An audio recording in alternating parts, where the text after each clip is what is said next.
আজকে আটা থেকে খালি গুইরা মাছই আনছি। এই এক টুকলা মাছ আনছি, গুইরা মাছ, গাঙ্গের মাছ। এই যে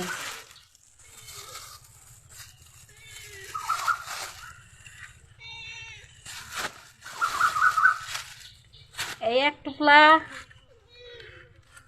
আজকে কইছি খালি বড় মাছ কিনুম না, খালি গুইরা মাছই কিনুম, খালি গুইরা মাছই কিনছি।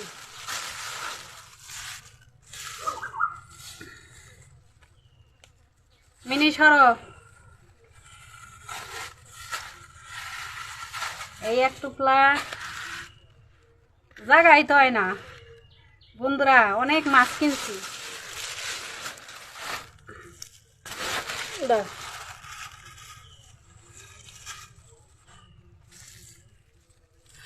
এটা একদম গুইরা মাছ। উস্তেদে দেশি আলু আনছি, উস্তেদে দেশি আলু দিয়ে খাম। এই যে বন্ধুরা দেখেন কেমন হয়েছে মাছগুলা।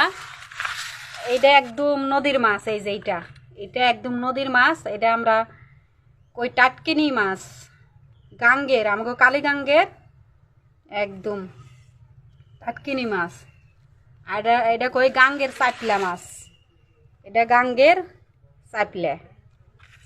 আর এইটা দেশ মলা মাছ। এইটা একদম গুইদা কাসকি মাছটা। এই যে সব নিয়ে আইছি। কেমন হইলো মাছগুলা?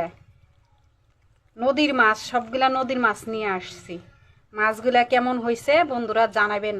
আমরা তো মধ্যবিত্ত পরিবার, আমরা বেশি দামি মাছও খাইতে পারি না, বেশি বড় মাছও খাইতে পারি না, মধ্যম সাইজের মাছগুলো আমরা খাই।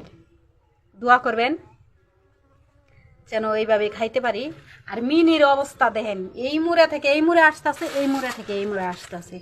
এখন মাছগুলো আমি আস্তে আস্তে করম কি ধুইয়া ধুইয়া নিব। এই যে একটু একটু করে এখানে নামামু, নামাইয়া ধুইয়া ধুইয়া থুইয়া দিব। যখন রান্ধুম তখন একটু বেশি করে পরিষ্কার করে রাইন্দা হালাই দিব, ভালো করে ধুমু। এই যে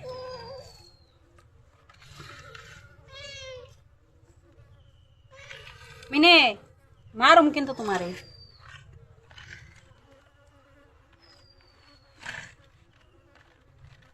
এইভাবে পানি দিয়ে ধুয়ে দিয়ে নেব, এইভাবে ধুমু।